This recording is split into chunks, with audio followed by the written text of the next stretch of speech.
whole housing market is propped up on these bad loans. They will fail. It's a time bomb.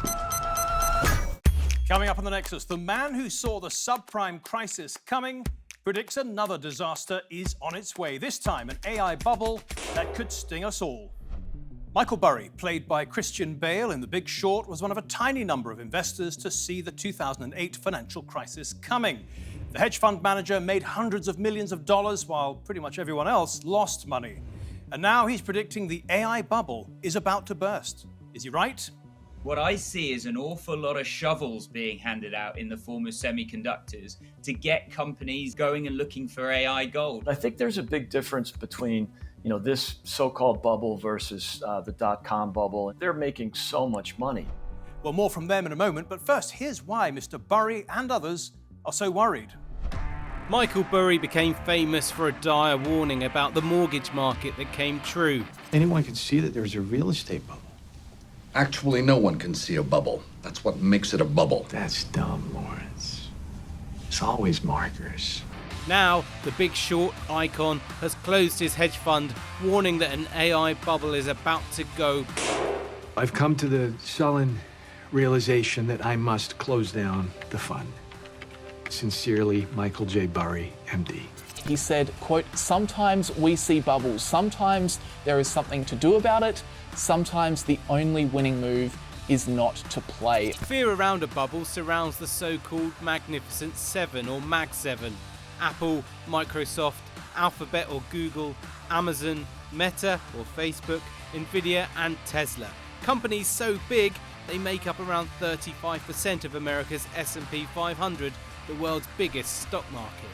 And investors worry that if a burst bubble takes these tech behemoths down, the global economy will follow. Every financial crisis, if I learned anything from covering 1929, covering 2008, it is leverage. It is people borrowing to make all of this happen.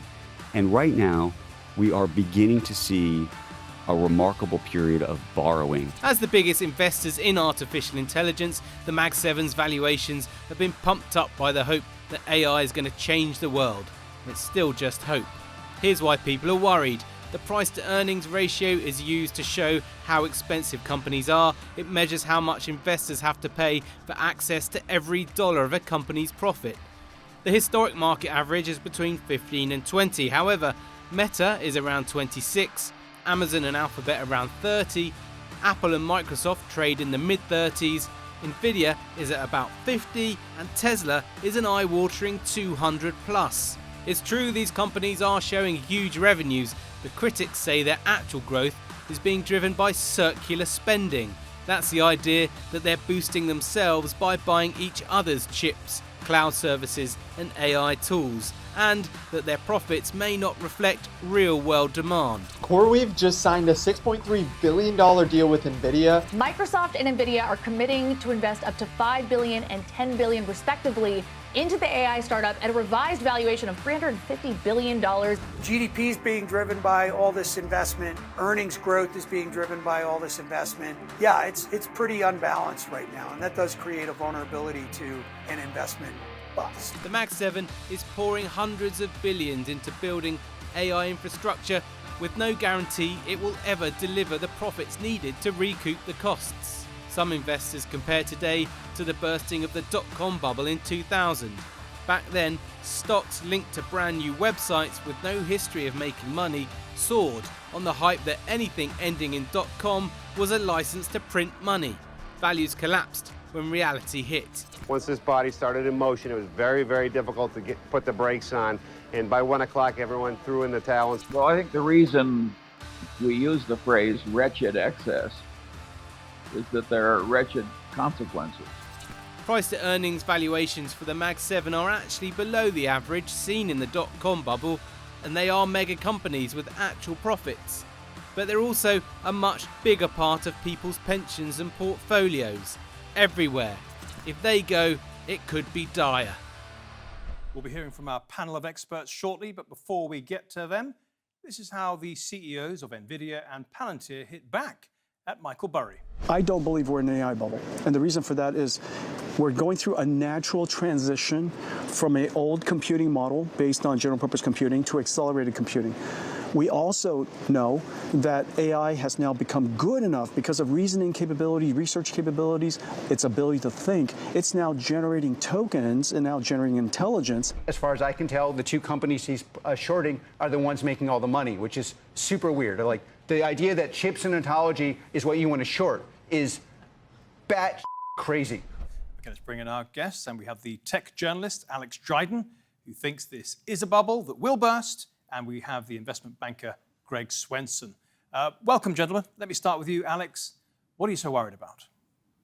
So I'm certainly concerned about some of the valuations we're seeing in financial markets. A lot of bubbles historically have got going, not because the technology is flawed or that there's anything wrong with it. If anything, AI has got some exciting things to offer us. Financial bubbles start when expectations get too far ahead of reality. And that's what I fear we're starting to see creep into financial markets at the moment. The idea that economic gains are going to be delivered in a very timely fashion doesn't seem to fit reality. Instead, what we're starting to see is valuations starting to get quite stretched, excitement really concentrating just around a handful of AI names, a lot of participation from retail investors, and finally, a very much a sort of this time is different mindset, which sort of justifies these frothy valuations. Well, you mentioned the value. You mentioned frothy valuations. It goes with our bubbles, doesn't it? Let's take a look at them. They are much higher. So let's have a look at the S&P 500. We know that the Magnificent Seven, we see them on our screen here, are around a third of the entire value of that index. Let's take a look at the. I'm not going to say worst offender, but Nvidia, 44 times, right, price earnings ratio. And then you've got Apple and Microsoft at 35, Amazon and Alphabet at 30, and Meta at 26. This is at the time of writing. The average, if you strip all of those out of the index, the average of the remainder is something like between 18 and 20 times. Greg, you talk to investors, you are one yourself, but you talk to really heavy hitters on Wall Street and in the City of London. Are they worried that these valuations are too high? Yeah, I don't think they're worried, Matthew. I think it's more you have to be a pro. This is Adult Swim. You have to be able to pick the winners and the losers. And as you pointed out on some of these price earnings ratios, it makes the rest of the S&P look pretty attractive at 18 to 20 times when you see some of the superstars trading in the 40s. And so, but I think there's a big difference between this so-called bubble versus the dot-com bubble in 1999 and 2000. First of all, Nvidia and Meta, for example, they're making so much money. Now, granted, the multiples might be high, and you'll see some sell-offs, which seem to be met with opportunistic buying. But there's a lot of trading, a lot of speculation going on. But Meta's got $45 billion in free cash flow in the last 12 months, $44 billion on the balance sheet. Another network recently was complaining or criticizing that they were levering up, they were using debt, which is just not the case. They have $10 billion in debt and $44 billion on the balance sheet. And then Nvidia, of course, had made $3.8 billion in free cash flow 3 years ago, and it looks like they're going to clear $97 billion this year. And so, you're seeing massive cash generation from these companies. So you are, Greg, but can I put it to you that a lot of investors are saying much of this is circular financing, meaning they're all buying and investing in each other. Let me give you an example. Take a look at this very complicated diagram on your screen. We'll just take a portion of it. There it is, Microsoft investing in OpenAI, which sells to Microsoft, which sells to Nvidia, which invests in OpenAI. So seeing all of this incestuous activity, they all seem to be inflating each other's revenues. Isn't that unhealthy? Yeah, it's a good point. And we saw that in the dot-com bubble when you had internet companies claiming as revenue, barter, basically. They would I'll sell you 10 million pages of ad revenue and you'll sell me, and to pay for it, you'll give me the same kind of option for advertising space. So yeah, you have to watch the accounting. We saw basically a complete breakdown in standards during the real estate bubble in 2007 and 8. And when you had the no document loans and just massive speculation and abandoning of proper accounting standards. So yeah, you have to keep an eye on it. That's why I think in this sector, you want to have your money managed by the people that really know the sector and know the accounting. Yeah, no document loans. Those were the days. Hey, Greg. Let me ask you, Alex. You think there's a bubble. People who don't think there's going to be a bubble, they say that you fundamentally misunderstand what's going on here. This is infrastructure, right? The artificial intelligence, the data centers. This is the infrastructure of the new industrial revolution, much in the same way as the telegraphs were, the railway lines, and so on. So, you know, it has inherent value. So I think there's a couple of points that we've got to get into here, and I just got to go back to something that Greg was touching on around Nvidia's earnings reports. This is something that I think has been misjudged by investors. If we go all the way back, I'll take our viewers all the way back to the 1800s and during the Californian gold rush, very few people struck gold. But a lot of people made money providing those gold miners with the shovels, the pickaxes, and the tools needed to go panning for gold. And when I look at Nvidia's earnings reports, what I see is an awful lot of shovels being handed out in the form of semiconductors to get companies and other firms going and looking for AI gold. Yeah, I'm seeing painfully little when I look across the wider economy of companies and executives coming out and saying AI has helped us achieve this and that, etc. Instead, I think it will take much longer for the effects of AI to show up on the wider company balance sheets. So I'm really nervous about interpreting Nvidia's earnings report as a good thing last week. If anything, I saw the Nvidia's earnings report, saw the numbers and thought, oh, wow, this adds more fuel to the bubble. To your point on the infrastructure build out, this is true, and I do think that there is a lot of technology that needs to be advanced in order to support this sort of AI generation. Now, is all of it productive? Is all of it efficient? I'm not entirely convinced. A lot of it's being done on debt, and it is eroding the balance sheet quality of what is very high quality companies. I'm not disputing that. Very high quality companies, but they're still issuing debt, and they're starting to burn through some of their cash in order to do these things. If we don't see some AI gold struck soon, I get worried about some of that infrastructure building and whether some of it, for example, gets cancelled or canned as companies start to reassess how much they actually do need and want AI going forward. That's very interesting. So don't believe the hype, hey?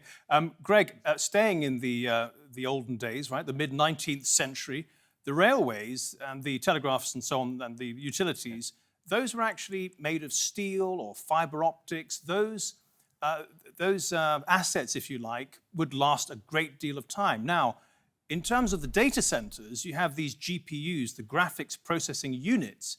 Those apparently are perishable, or they can be overtaken by better GPUs, and then they have to be replaced. So there is an inherent worry that the value will not be sustained.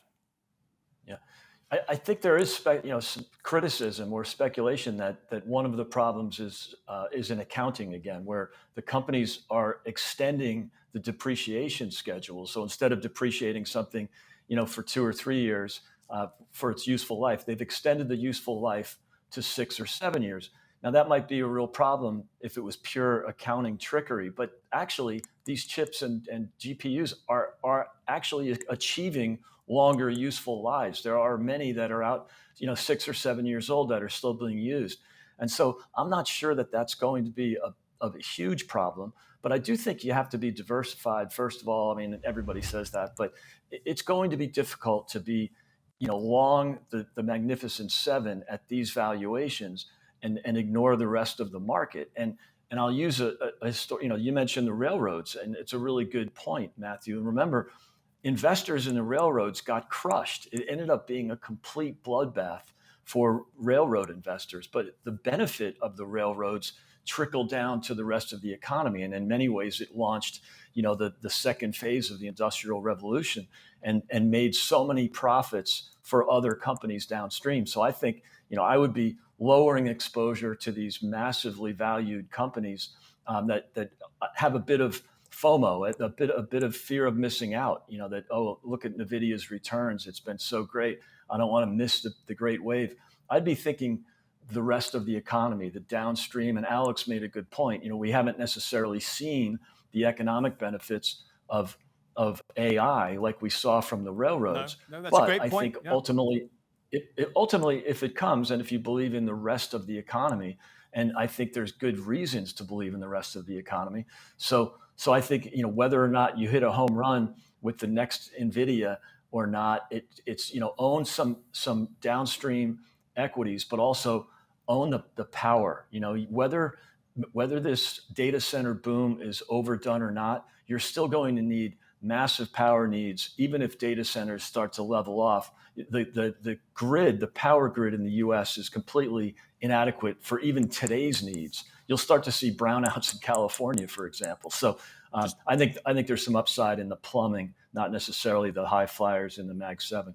Let's just pause the discussion for a moment and take a look at what these data centers are. Some of our viewers, and quite honestly, until a couple of weeks ago, me included, weren't actually sure how they work. So let's take a look. Behind every AI system is a data center, huge warehouses of computers whirring away to produce an answer to every inquiry. And right now, money is being poured into building more of them. Every AI question is sent to one of these sites, where rows of servers and specialized AI chips called GPUs or graphics processing units fire back a response in milliseconds. Energy use is enormous, not just to run the machines but to keep them cool. Some centers use almost as much electricity for cooling as for computing. The biggest clusters of data centers are in the US, Germany, UK and China. And Turkey is now joining them after signing a new deal with Google to build AI-focused facilities. In the US alone, data centers currently consume around 4 to 5% of all electricity, and some estimates say that could triple by 2030.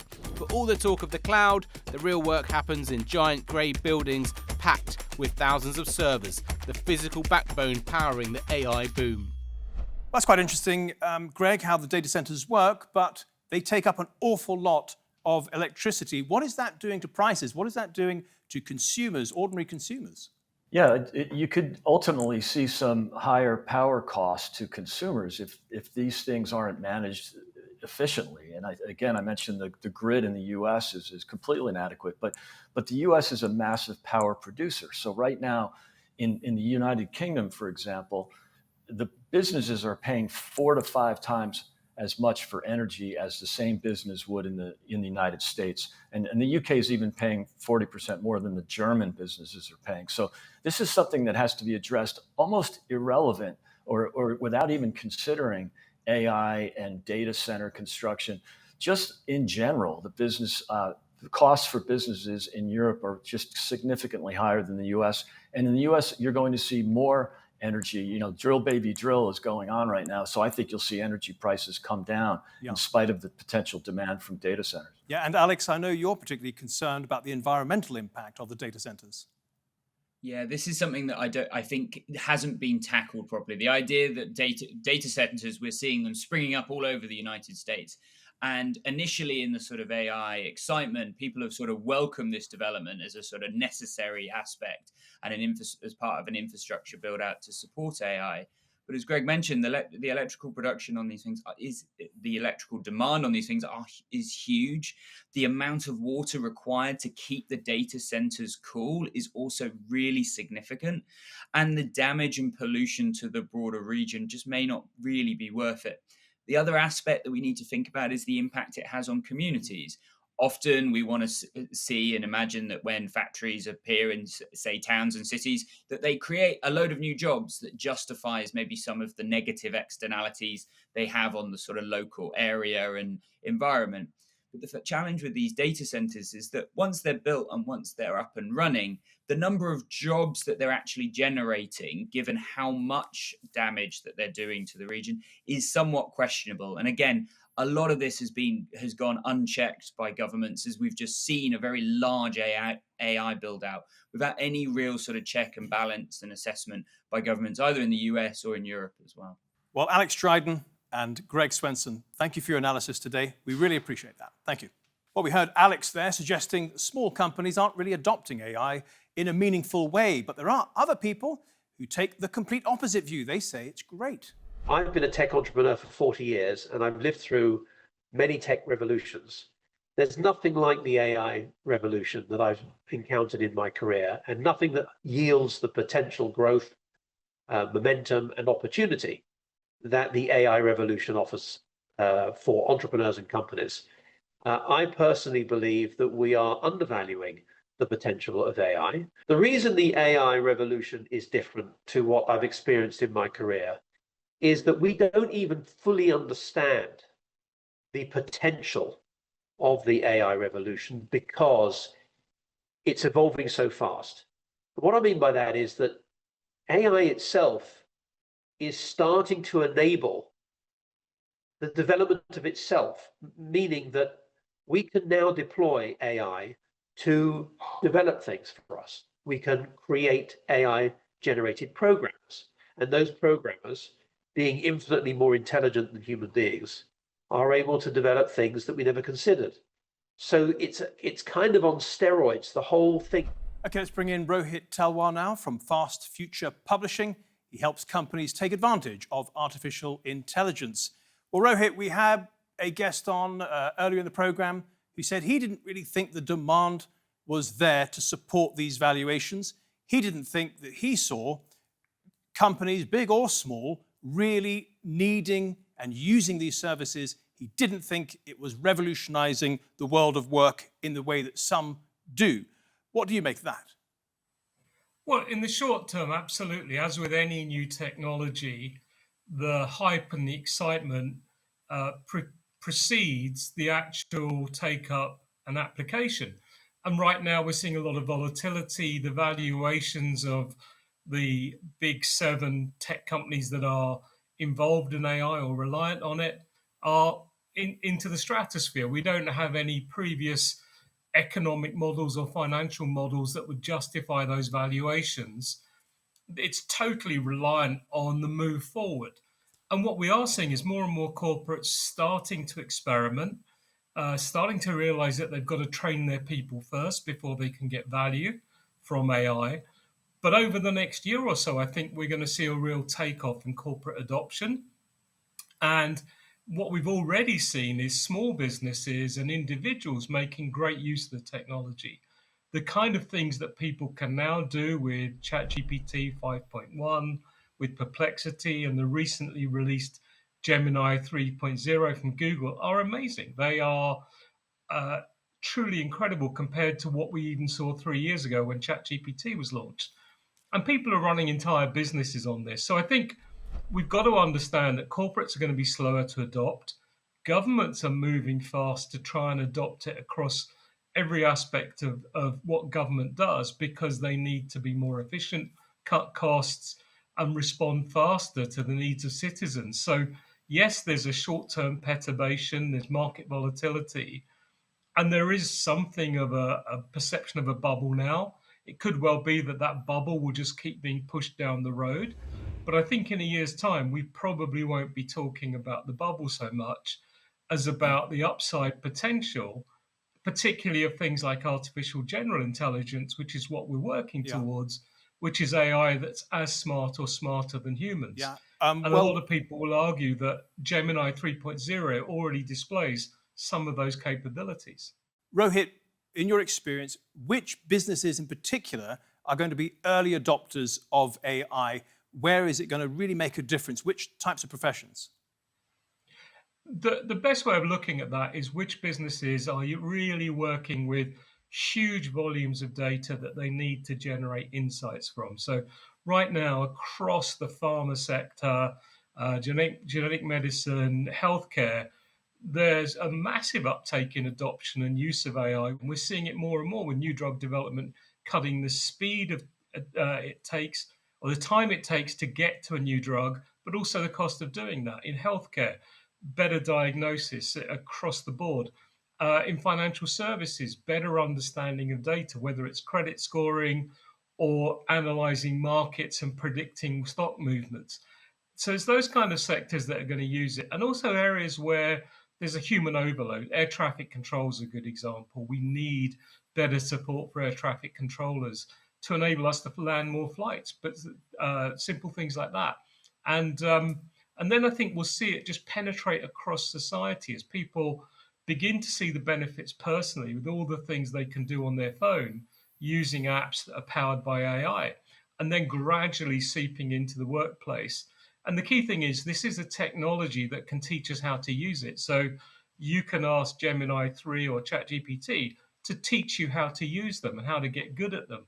That's very new, and people will be developing their own applications in the workplace, so-called agents. We'll see big shifts coming. There are obviously lots of concerns around data privacy, security, misinformation, disinformation, job security. Those are absolutely valid, but that isn't going to stop the pace of technological progress or the pickup in adoption across the corporate sector, across government, and across our individual lives. Rohit Telwar, thank you for your insight today. Really appreciate that. Thank you.